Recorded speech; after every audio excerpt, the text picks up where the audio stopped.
Welcome class. तो आज हम स्टार्ट करेंगे श्रेणी।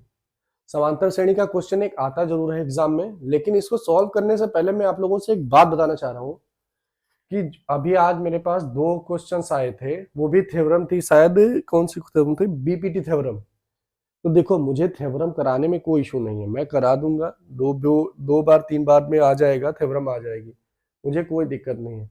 लेकिन आप एक लोग एक बात सोचिएगा जरा कि अगर जो आप बड़ी बड़ी थ्योरम के चक्कर में पड़ेंगे, मोस्टली अगर जो ये वीडियो देख रहे हैं तो इसका मतलब आपको मैथ नहीं आ रही है। और अगर जो आप छोटे छोटे क्वेश्चंस को ना पकड़ के हैवी हैवी थ्योरम पे जाएंगे तो ठीक है, मैं पढ़ा दूंगा। आपने आज रट लिया, 2 दिन रट लिया, 3 दिन रट लिया, पास पढ़ लिया, याद हो गई, ठीक मान लिए याद हो गई।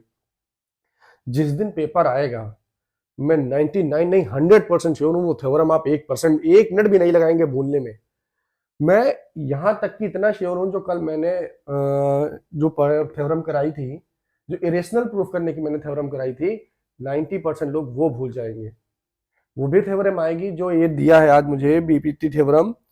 हाँ हाँ, बीपीटी थ्योरम ही है, ये भी आएगी। मैं नहीं कह रहा हूं कि नहीं आएगी, लेकिन ये इतनी इंपॉर्टेंट है, ठीक है, लेकिन ये आप कर नहीं पाएंगे। इस वजह से मैं आप अगर जो बताएंगे तो मैं वो भी बीपीटी थ्योरम कल के वीडियो में करा दूंगा। लेकिन मैं फिर से वही कह रहा हूं, आप हैवी हैवी के चक्कर में ना पड़िए। अगर जो आप ये वीडियो देख रहे हैं, इन दी केस आपके पास मैथ क्या पढ़ने का टाइम नहीं है, सारे सब्जेक्ट आपको पढ़ने हैं, और मैं थ्योरम कराने बैठ जाऊंगा, तो थ्योरम कराने का मतलब है आपको बेस क्लियर होना चाहिए। अभी मैं अगर जो यहाँ पे थ्योरम कराने के लिए वो स्टार्ट कर दूंगा, तो मैं आपको बताऊंगा कि यहाँ पे पैरेलल लाइन यहाँ पे मैंने ड्रॉ की है, परपेंडिकुलर लाइन। तो बताइए इस परपेंडिकुलर की लाइन के पीछे आप यहाँ पे कौन से बिंदु पे काटेगी, या क्या इसका एंगल बनेगा, कहां तक जाएगी, तो ये आपको नहीं पता होगा। इस वजह से मैं कह रहा हूं कि आप लोग थ्योरम के चक्कर में ना पड़िए। मुझे थ्योरम 2 आई है, मैं उसी वजह से पीछे हट रहा हूं कि मुझे क्या, मैं तो अभी देख के पढ़ा दूंगा, मैं देखूंगा।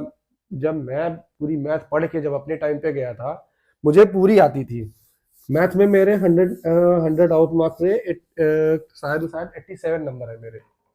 तो जब मैं इतनी थ्योरम पढ़ने के बाद मुझे जब पेपर दिया गया था, तो मैं एक बार सोच के बैठा था कि यार ये थ्योरम कैसे सॉल्व होगी, इसमें कौन से फॉर्मूले लगेंगे। और अभी जैसे मेरे पास, मैं ठीक है, मोस्टली थ्योरम्स फॉर्मूलों पर ही बेस्ड होती है, आपको फॉर्मूला भी नहीं पता होगा। अभी मैं पूछूं कॉस ए कॉस बी का फॉर्मूला क्या है, तो आज मोस्टली लोगों को नहीं पता होगा। फिर कहेंगे कि tan 2a वाली जो प्रूफिंग है वो मुझे करा के बताइए। tan 2a की प्रूफिंग, ये भी प्रूफिंग है, ये इन्हीं से लोगे। tan a tan b का फॉर्मूला लगता है, sin a sin b का formula. Most of the cases में इस प्रूफिंग के अंदर सारे फॉर्मूलेज यूज होते हैं tan के। तो अभी 2 दिन के बाद आप मुझे ये प्रूफिंग भेज देंगे, ठीक है, मैं प्रूफिंग करा दूंगा। लेकिन एक बात आप बताइए, मुझे थ्योरम आ रही है, मैं पढ़ाने के लिए रेडी हूं, लेकिन क्या एक बार आप सोचिए कि आपको वो आती होंगी? क्या आप उसको एग्जाम टाइम में कर लेंगे? मैथ 2 दिन की नहीं है। जो लोग सालों बैठते हैं या पूरे पूरे साल इस पे मेहनत करते हैं, वही उनको ही थ्योरम इतनी आसानी से याद होती है।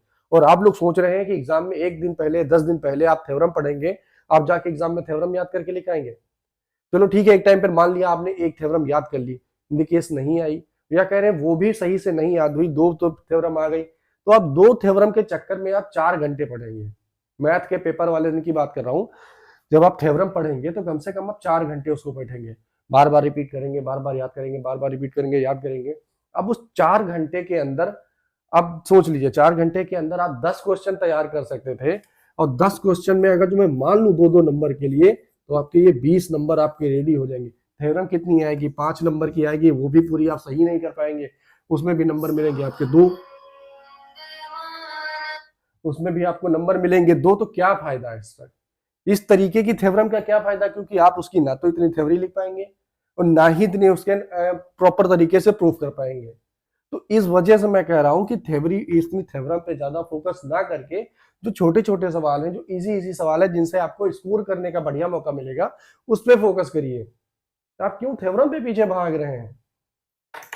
यही चीजें मुझे समझ नहीं आ रही कि मैं आपको वो क्वेश्चन करा रहा हूं जो इजी तरीके से समझ में आ जाए, ताकि आपको ज्यादा पढ़ने में टाइम ना लगाना पड़े। अगर जो 2-2 मिनट 3-3 मिनट 5-5 मिनट भी देख रहे हैं सवाल, तो ठीक है। और अभी ये बताइए, ये फॉर्मूला आपको याद करना पड़ेगा समांतर श्रेणी का। उससे पहले अभी जो मैंने पिछली वीडियोस में पढ़ाए थे, वो भी फार्मूले आपको याद करने पड़ेंगे। तो मैं क्लियरली बता दूं, आप उन क्वेश्चन की तरफ मत भागिए जिनको याद करने के लिए 3-3 घंटे 4-4 घंटे मेहनत करनी पड़े। और इन दी केस अगर जब आप पढ़ के ही जा रहे हैं, वो क्वेश्चन ही ना आए, वो थ्योरम ही ना आया, तब तो आपके 4 घंटे भी बर्बाद होंगे। तो मेरे इन द कहने का सेंस ये है कि आप छोटे छोटे टॉपिक्स को कवर करिए, ज्यादा बड़े बड़े टॉपिक कवर करने पे कोई मतलब नहीं है। तो जो हमारा यहाँ पे जो टॉपिक आया आज का, जो हमारा टॉपिक है वो है समांतर श्रेणी। अब समांतर श्रेणी में ये question most of the common cases में ये पूछा गया है कि समांतर श्रेणी में 11वां पद दीजिए या छठा पद ज्ञात कीजिए, 8वां पद ज्ञात कीजिए। ये most of the common cases सवाल है और ये पूछा ही जाता है। 110% सवाल ये पूछा ही जाएगा। समांतर श्रेणी का पद निकालने का एक फॉर्मूला है an। n का मतलब होता है यहाँ पे कौन सा पद निकालना है, a1 plus n-1 into D, ये फॉर्मूला है। अब यहाँ पे a जो हमारा ये है 6, b हमारा है 14, यहाँ पे लिख देते हैं a6 b इक्वल टू 14। अब यहाँ पे इस फॉर्मूले में हमको a पता चल गया, b का फिलहाल अभी क्या कहा है मैं बताता हूँ। तो उसके बाद पूछ रहा है d, n का तो मतलब हमको पता ही है 11वां पद निकालना है, तो n हम यहाँ लिख लेते हैं, n का मतलब 11 पता ही है हमको। और उसके बाद क्या है d, अब d निकालने के लिए एक फॉर्मूला और होगा यहाँ पे b माइनस a, इसी वजह से मैंने b लिखा था।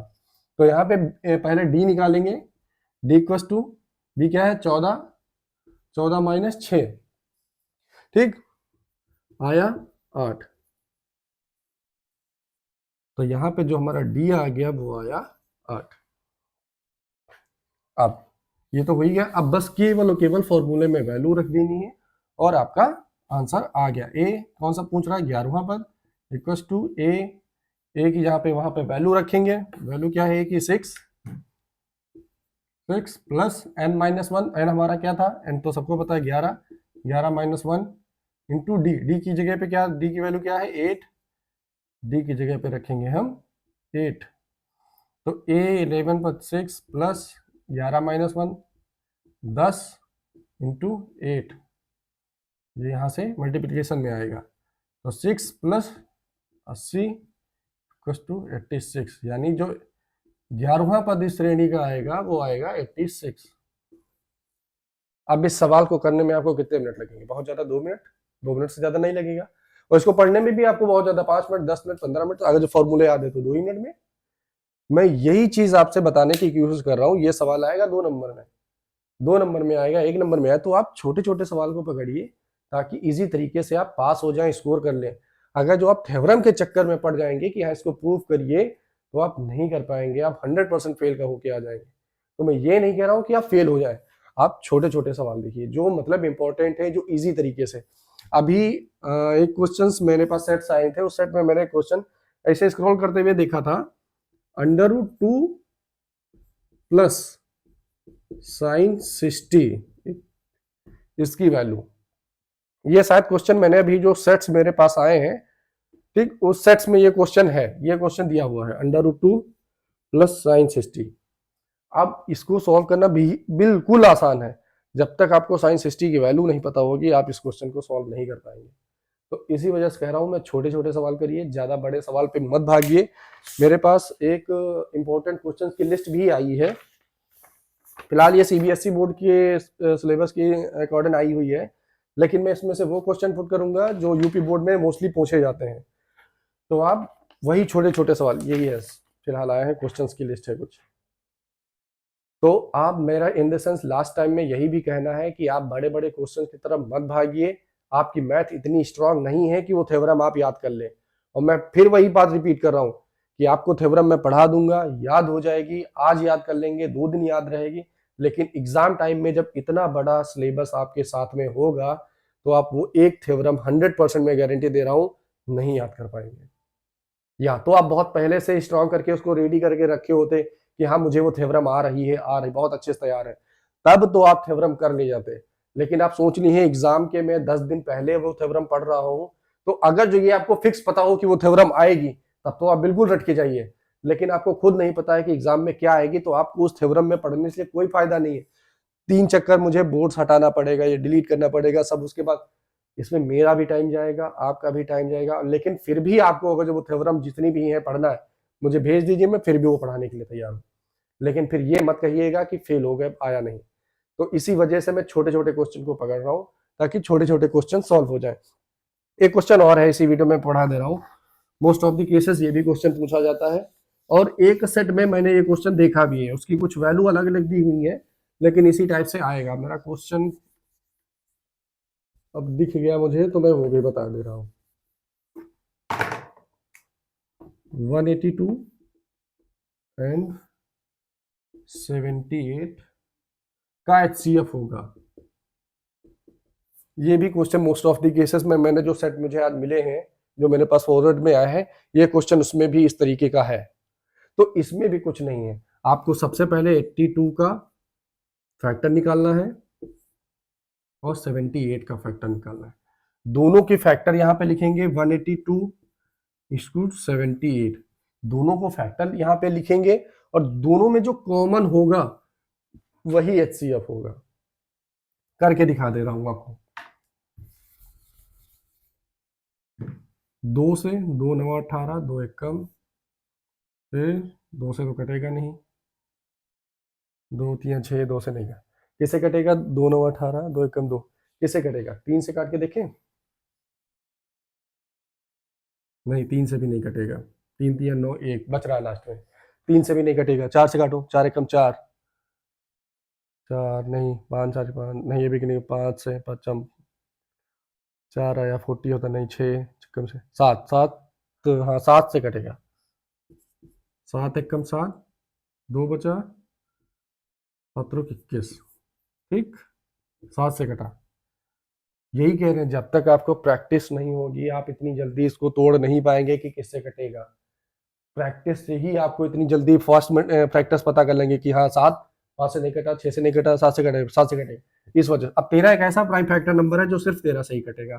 तो जो 182 के फैक्टर्स आए हैं 2 क्रॉस 7 क्रॉस 13, ठीक, यहां तक हो गया। अब 78 के 2 से काटो, 2 3 6, 2 9 18, 3 से कट जाएगा, 3 1 कम 3, 3 3 9। अब फिर भी 13 एक ऐसा प्राइम फैक्टर है जो सिर्फ 13 से ही कटेगा। तो 72 के 8 के आए 2 क्रॉस 3 क्रॉस 13। अब इसमें जो HCF होगा, HCF जो इसका होगा वो जो दोनों में कॉमन होगा वही इसका HCF होगा। तो 2 देखो इस वाले में भी है, 2 इस वाले में भी है, तो 2 इंटू, फिर देखो 3 इसमें है लेकिन 3 इसमें नहीं है, 7 इसमें है लेकिन 7 इसमें नहीं है, तो इस वजह से ये नहीं होगा, ये नहीं होगा। 13 लेकिन है दोनों में, तो 13, तो 13 दूना 26, HCF जो इसका आएगा वो आएगा 26। अब बताओ, इतने छोटे छोटे क्वेश्चन आपको पढ़ने में ज्यादा इच्छा है कि वो लंबी लंबी थ्योरम आपको याद करना है? छोटे छोटे क्वेश्चन याद करो ना, पास होने के लिए बहुत है ये। छोटे छोटे क्वेश्चन एक एक वही बूंद बूंद करके घड़ा बढ़ता है। तो आप छोटे छोटे क्वेश्चन तैयार करिए ताकि फेल नहीं हो और आराम से पास हो जाइए। ये क्वेश्चन भी आता है, ये भी अगर जो आप इसको मैं स्टार मार्क करूं तो बिल्कुल आता है ये क्वेश्चन। और इससे पहले जो मैंने क्वेश्चन कराया था समांतर श्रेणी वाला, वो भी आता है, उसको भी आप स्टार मार्क लगा के रख लीजिए कि वो क्वेश्चन आएगा ही आएगा। ये नहीं कह रहा हूं कि मैं 11वां पद ही आ जाएगा, हो सकता है 6ठा पद पूछ ले, 7वां पद पूछ ले, लगाने का फॉर्मूला सेम यही रहेगा जैसे मैंने लगाया हुआ है। ठीक, तो मिलते हैं नेक्स्ट वीडियो में। और अगर जो फिर भी आपको थ्योरम पढ़नी है मुझे इसी वीडियो के नीचे कमेंट कर देना, या मुझे मैंने जहां जहां बताया है वहां पे मुझे कर दीजिएगा, चाहे तो इंस्टा आईडी पे, चाहे तो टेलीग्राम आईडी पे, जहां आपका मन करे वहां कर दीजिएगा, मैं फिर भी पढ़ाने के लिए तैयार हूँ। ठीक, मिलते हैं नए वीडियो में।